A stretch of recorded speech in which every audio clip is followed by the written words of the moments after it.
because I felt like I was in control. I could fix everything. I could make everything better. I could fix him, and help him recover from everything that he dealt with. And in reality, like, I had no control over that, and like never will. That's a very personal experience to go through. So, but you could understand that, and you could face it in your professional career, that you couldn't necessarily control or fix your patients. For the most part. I mean, there were certainly some patients that I was closer with than others. But I think just the fact that I think context was easier for me because I could leave that at work and I wasn't taking my work home with me. They worked so hard with us on that during school. And then being in a hospital setting too, I mean, when you are dealing with death and dying, you have to learn those skills, that you have to leave that at work. That's a hard skill to learn. Yeah. Yes. That's something I have trouble with too. Even my personal training clients that I've known for years. Right. You know, we become like a family. Transference is a part of that business, but the consequences maybe are not as large as in your setting as an OT. Well, and then, so another huge piece of OT is like enabling versus empowering. And so you have to be really careful not to, so one of my examples is like with your child when they're learning how to tie their shoe, it's so much easier just to tie their shoe for them, but they will never learn how to tie their shoe. And that's a huge part of OT. I can't tell you how many kids I've taught how to tie shoes. And adults too. You have to sit on your hands and not jump in and keep your mouth shut so that you're not interfering with them and allowing them to build those skills and become an expert in that on their own.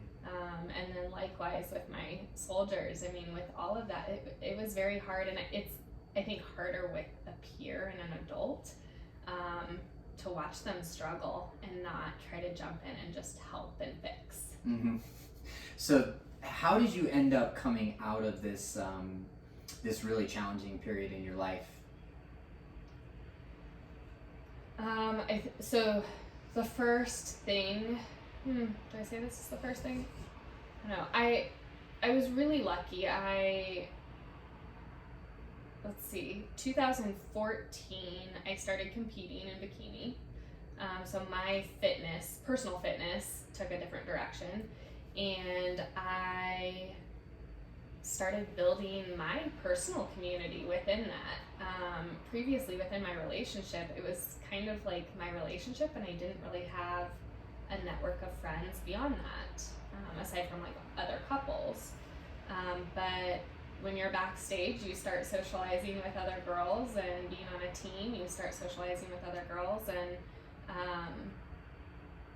that became my support system. And so that actually built my confidence and my belief in the power of my network to walk away. And so I very much relied on those very few, close friends that I had created from that time. And then, there were a few things like mentally that happened in that time. And one was I was staying at one of my friends' houses, and I woke up in the morning and I had seen how detrimental divorce had been for my mom. And that morning I woke up and I said, I am not going to let this make me miserable. Like, I get to choose now what I'm going to do and what my future is going to look like. And that was a very profound moment for me, because I did choose then what I was going to do and how I was going to perceive it and move forward. As well as just the idea that you are going to move forward, right? You're not going to succumb to that dark moment. And then right around the time that my divorce was finalized, I moved back home. And so being back home, surrounded by family, was another big milestone for me in moving forward. And did you continue to use that same type of fitness and nutrition to maintain, or to continue to bring you out of darkness and into a new? In different ways. So 2016 was the last time I competed, but shortly after that I had switched to a new coach. And so I'm with Whitney Jones with Pro Physiques out of Arizona. And even though I wasn't competing, I did. I stayed on a plan. I had weekly check-ins with her, and she witnessed all of like my life unfolding, you know, as I was going through all of this. And they were just the most incredibly supportive people. I thought I wanted to compete during that time. And so Damien, her partner at Pro Physiques, called me because I put in my request to compete. And I was shocked, one, to get a call from him, but two, he said, Kristina, if this is what you want to do, I 100% will support you. We will get you to the stage. However, you're not at your lowest yet. Things are going to get worse. I've worked with so many women who have gone through divorce, and you are going through such a stressful time. I don't want to stress your body even more. Mm-hmm. And to have, I think that's a rarity actually within the competitive side of this industry. And I could not be more grateful for him calling and telling me like it was, and giving me that encouragement that even though it seemed like that was something that I would want to do, because I could easily throw myself into something, you know, to get my mind off of everything else that was going on. That's how it made sense to me. Sure. But to know... Sense of control. Absolute, 100, that's Yeah. why, competing and everything, and following a meal plan, that is my control now. Because of allergies and because of other lifestyle choices. Now, you said. Yes, but I think also just understanding that there are so few things that we can control in our lives, so it just feels really nice to have control over that one aspect. Making the healthiest choice possible of what we put in our bodies. Yeah. I don't see that as control. To put a positive spin on it. Well, so I go to the extreme of like I meal prep, I weigh my food still, so I'm still very much on the like OCD, like very type A with that at least of how I eat. If it's an outlet, sure, go for it. Yeah. I'm like more of a 90-10 lifestyle guy, Okay. where 10% of the time I get to live my life the way that I want to, Yeah. but 90% of the time I meal prep. Yeah. I've never weighed my food. Okay. More of like a portion control thing for me. Just a visual, and then a mind-body connection, mindful eating is what they call it. Yep. So that's where I'm at on my nutrition. And essentially, like, control comes into my life too as far as my nutrition and fitness goes. Like, if I do jujitsu 3 to 4 days a week, I can eat that 10%. You know, I can actually manage my body composition and my physical performance and fuel for performance instead of using 5 to 6 days of jiu-jitsu to overcome an 80-20 lifestyle. Right. That's my control. But these come from choices that are healthful for me, as opposed to maybe the differences between 2016 and now, or 2018 and now, as far as control of nutrition goes. Yeah. Well, yes, and I follow basically an if it fits your macros with freedom in there. So like my coach allows me to have 2 cheat meals a week. Well, and I threw that out there totally incorrectly because I call them free meals because again, I think, well, not again, but I think cheat just has a negative connotation to it, and there's nothing wrong with having a meal that isn't tracked, that isn't weighed, that you know, have that social outlet. So I call it just a free meal where it's, you know, it's free. So where I have some of the control issues coming into play is if I eat a meal that's not weighed and measured and totally on plan, I freak out a little bit. So that's still my control piece. But yes, I think overall, the mindset is eating healthy, figuring out how my body responds to the food that I'm putting in my body. I was having several inflammatory responses last year, so just trying to like change that, and went more to the kind of Mediterranean pescatarian kind of lifestyle. And to me, that's still enjoyable. Like, I enjoy the food that I eat. That's not to say that I won't go to Voodoo Donuts down the road and have 1 to 2 donuts twice a year. It is down the street from me. And as long as I've lived here, like coming up on 2 years now, I haven't been to Voodoo yet.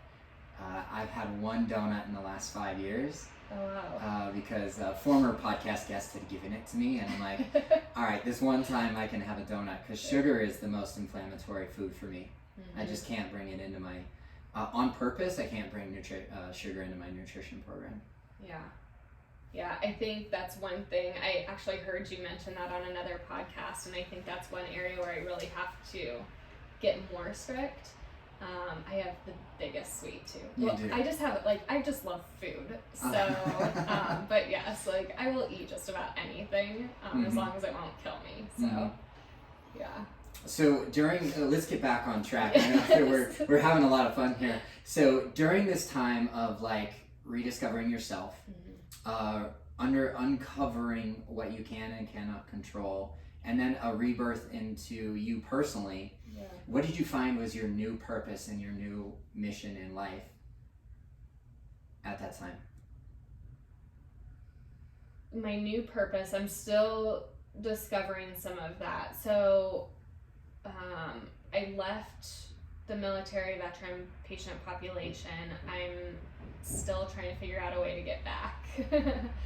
So at some point in time, I know I will be back working with those groups again in whatever capacity that may be. But my new purpose and passion, so it still kind of falls within the mental health side of things. To back up a little bit, so abusive relationship, very violent end to the relationship, which resulted in, for my safety, having to leave where I lived, my job, everything like that. So my new area of focus is working with women who have been where I was, and maybe not to the same extent because my situation was pretty extreme, but in relationships that were detrimental to them, and coming out of a relationship and not knowing who you are and where you're going to go from there. And so looking at kind of this global view of mental and physical and emotional and spiritual, health, and how to move forward with that. So I want to, reach out a hand to women who are struggling now, and help get them to where I know it's possible because I've gotten there now myself. That reminds me of the question, like I had asked you earlier, how did they know that you weren't at your lowest yet? And you described Damien as your coach, working with other people before you and coaching them through the same exact thing that you've gone through, and recognizing that you weren't able to compete because you hadn't hit that lowest of low yet. So now you're taking that kind of a coaching approach, and you're basically objectively working with women who are like you, who haven't yet come out of their journey yet. Yeah. And I think too, when you're at rock bottom, it's really hard to see what that first step is to get out. It's really hard to make that choice too. Oftentimes when I'm at the lowest of lows, at the bottom of that downward spiral, I'm immovable. Having depression for 20 plus years, well, anxiety is its cousin.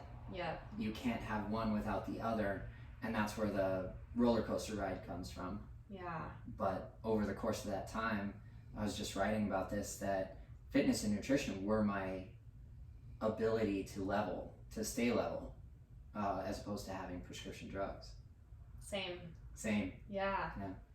Yeah, I was diagnosed with depression as a kid. I mean, I've been in therapy as long as I can remember. Good for you. But, and not to say that medication isn't necessary at times, for whatever reason, you know, whether it's a chemical imbalance and just to kind of get you back on your feet again. Sometimes when you are at that rock bottom, it will help you to get to that next step or to see a little bit of light at the end of the tunnel. But overall, I did not like the way it made me feel, and that's pretty much what I hear consistently from clients and patients. I can speak to that too. Yeah, and it's amazing how much literally moving your body and putting, you know, nourishing foods into your body will help with your, you know, mental state as well as your physical state, and then resulting in your emotional state too. Yeah, the pillars of optimal health that I've uncovered. I'm sure that there's more. I started with 3 at the Fit Life Champions brand. Mental, emotional, and physical were my 3 foundational principles. I call it like a stool. You know, if one of those legs of the stool is shorter than the other, then it's going to wobble and we're going to fall off the stool. Right. So our goal between the 3 back then is to keep them the same level, and they all feed into each other. Right. Now that I've done, this is 3 years ago, I saw the video and watched it again 3 years later, and I'm like, oh my gosh, how foolish I was, or how in the dark I was, how not awakened I was at that time. And coming to understand that I was missing the spiritual component of the pillars of health, and I was missing the financial piece too. My business was doing fine, but I was too defined by my work to have health in the financial pillar personally and professionally, even though there was abundance there. Right. So what you're getting to is that physical, mental, and emotional strength that feed on each other, especially in this tumultuous time, the unknown that we're living in. If we don't have that spiritual pillar of health, whether that's the source, universe, earth, or God, or whatever you want to agree with or attach to, without that, you have no hope and you have no faith. There's not a whole lot of nutrition and fitness that can overcome self-doubt. Right. Oh, lack of identity, lack of purpose. Yep. Yeah, and one of the main things that I'm working with clients on now is those beliefs, you know, clearing out the negative beliefs and the limiting beliefs. And then, yes, I think finding a sense of hope in whatever that is going to be. And then you also have to consider if we don't have our fitness outlets, you know, I mean, we're limited severely by that right now. Food choices right now are also significantly impacted, and slightly in a good way as well. Like our favorite restaurants, we can't be tempted there, or like the ice cream of like Licks is around the corner. I can't go to Licks, which ice cream is the one thing that shows me sugar isn't inflammatory for me. So now I'm not tempted to go junk food, snack, whatever. And because of the financial climate that we're unknown, again, I have to meal prep at home. So I've lost 1% body fat in the last week because I've just switched from that 90-10 lifestyle to more closer to like 98-2% because of out of availability and accessibility for junk food or my pleasure food. But I think you also kind of going back to the control and the ability to choose, like you're also choosing that because so I have friends who are saying, I've never seen a grocery store empty before. Well, I lived in Florida. I've seen this every hurricane, you know, and every time there was a hurricane, people would grab so much junk that they would normally never And it leaves the produce on the shelf. Yes. I mean, fortunately, I've gone to the store. Fortunately, unfortunately, I can't get produce because there isn't produce at the store. Recently? But yes. Yeah. But that being said, like, don't go, just because we're in this time, don't go buy bags of Cheetos or crap. You know, one, you're going to feel miserable, but two, you're doing yourself no benefit, you know, if you're going to turn towards the processed junk. Like, still go in and pick the healthiest foods that you can. it's still so critical, probably more important now than before, to nourish your body with as far as like preventative, nutrient-dense foods. Well, and it's going to keep you fuller Healthier, longer. yeah, Like, fuller longer. I mean, if it were to get to the point of like rationing, yes, there is going to be a part where you're having to turn to canned foods, you know, and stuff that isn't going to go bad. But at the same time, you want to make sure that you have, you know, high amounts of protein and high amounts of fiber to keep you fuller longer. Mm-hmm. And healthy fats in there too. Yeah. Because if you're just going for a bag of Doritos or a box of cereal, you're going to be hungry again in 20 minutes or 30 minutes. You can go through that box of cereal in a day, if not less than that. Yeah.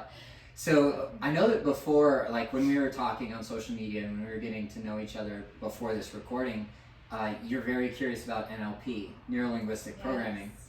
And are you still going to do that group thing next month in April? Was that the NLP conference or the weekend? Was that you that was talking about that? I don't know about that one. Oh, okay. I am doing an online start to a certification, and then I'll have to go do like in training thing. Mm-hmm. So I'm curious about all sorts of different modalities, and it just because I don't believe one thing works for everybody. Mm-hmm. And so I like to experiment with other concepts and, you know, theories and whatever, just to see what I enjoy, but also to know what I can recommend to other people. Mm-hmm. So I'm currently doing an NLP certification. I'm currently enrolled in a tapping certification. I did do EFT, emotional freedom technique, and tapping as part of my therapy last year, and found it incredibly beneficial. Mm-hmm. I've tried EMDR personally and was not a fan, but that's not to say that, you know, I've heard great benefits, and there's a lot of research out for that. Have you seen a NLP practitioner before? No, I haven't. So why I bring it up and why it applies to fitness, nutrition, and mental health, as well as our 5 pillars of optimal health that we're cultivating through the relationship podcast, as well as our fitness community. But I had tried everything. I had tried journaling. I had tried going to church regularly. I had reconnected with God. I had found Source. I had found my purpose again. And I was going to counseling for like 20 straight months, like to come out of my midlife crisis, even though I didn't know that that's what that was at the time. And then last August, when I first met Thomas, my NLP guy, in one session, I saw color again. I saw the light. I saw a possibility. I had hope and faith. I always had hope and faith, but it was so much stronger after I cleared a subconscious limiting belief that I had carried for 40 years. I mean, I'm almost 40 this year. So carrying these limiting beliefs for 40 years has improved jiu-jitsu, has improved my body composition, has helped me squat more. It's like across the board, we can't even control what the amazing benefits of NLP are, because it's all unlocking your subconscious. Right. And I think that's a lot of the work I'm doing without it being technically in the NLP space. But it's the same thing. I was doing the clearing work along with EFT last year. And again, my justification for it was I have so many events that have happened through my past. If I go event by event by event in traditional psychotherapy, I will be in therapy until I die, and who knows if I will see relief, right? But if you go through your limited beliefs, you identify the root cause of that belief, and you essentially falsify it, is what you're doing. You're figuring out a way to identify why that belief is no longer true, so that you can allow it to pass. Or was never true in the first place. Right. We created a story in our head that we adopted this belief then, and we stick with this belief, and you just keep running this same scenario over and over in your head, and then that prevents you from being able to move forward or succeed or achieve things that you should be able to do. Completely on board with that. No justification needed, by the way, of why we would choose to go that route, because as soon as I started regularly working with Thomas, and I do Enneagram work with him as well, showing him 9 levels of health and how to go up and down and do daily or weekly or monthly check-ins on that. But what I'm so concerned with, not concerned, but like just so surprised with is like, I've seen such strides forward. I want everyone to come along with me. Yeah. It's like, all right, guys, this is one solution because I've tried everything else. I want you guys to try it too. Yeah. And that's why we hosted the Unleash Your True Potential workshop, which was so much fun. Yeah. Yeah. Yeah. I have to touch base with you on that too. Yeah. But yeah, I think, and I think if we bring that to present day too, if we look at people who say, well, I always get sick. Oh my gosh, I'm so scared. You know, you get trapped in this level of fear and anxiety around COVID-19 and are you going to get sick and what's going to happen? And if you go that route, you are essentially creating a self-fulfilling prophecy. Like if you focus on those negative beliefs, then yes, you are most likely going to get sick. Yep. However, if you can identify that that is a negative belief that you're holding on to, and you can stop it in its tracks, and not to say that you can negate it right now, but if you can choose a positive alternative, then you start slowly moving in that direction. Right. Because we still can't control this outcome. No. Financially, physically. We are here, I'm sorry, my purpose, my mission, my passion is here to improve mental health. So yes, we have choices that can improve whatever there is that comes as an outcome. Still can't control it. But I can have a stronger belief that the choices I make will present a beneficial outcome. Yeah. Yeah. And I think for me too, it always comes down to like, I know there's always growth. Everything results in growth. And if you are open to that. So no matter what happens with this, I feel like it's allowing us to grow to another level. And so what we take away from this, again, we don't necessarily get to see it in the present moment, but if you can let go, kind of go with the flow, you know, there are going to be a lot of positive outcomes from this too. We are shedding a layer. We are cleansing ourselves, our communities, our thoughts, our beliefs. Like everything is changing, and I'm really excited to see what comes of it. Yeah, only because I've prepared, like personally, mentally, emotionally, physically. Right. Yeah. And I have as well, and I'm here to help people who are feeling really stuck and trapped by the current circumstances. But I do think one thing that this is forcing us to do is we're not on our individual trajectory. Like this isn't an incident that is just affecting one person. Like this is affecting us as a collective. And so we are going to grow as a collective. Yeah, we can no longer choose to be the victim. Because then that's like almost a bigger infection than just the flu or just COVID-19, is the beliefs that we are at the mercy of the uncontrollables. That's so true. So well spoken. Yeah. Well, thank you, Kristina. I know that like you've got a job, you've got a day job. You can't just spend all day chatting with me about about mental health, nutrition, fitness, and its benefits. I wish. But if your message resonates with somebody, how do they get a hold of you? Yeah, the best way to reach me right now is on Instagram, and it's at Kristina with a K, Kristina, Marie, Marie, Fit, FIT, and then I will have a new website coming up. It's in the works right now, and that is risefunctionalwellness.com. So hopefully I'll have that up and running in the next month or two. But yeah, if you DM me, message me on Instagram, that's how I'm most responsive. All right, good. If there's one thing that we didn't touch on or that you want to expand on, what would you leave us with today? I think for everybody, it's find something that speaks to you and follow that. Try to do something that fills you up every day.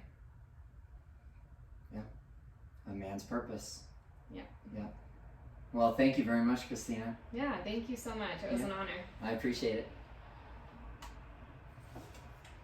How do you feel? Good. Yeah? Yeah. It was fun. It's a lot.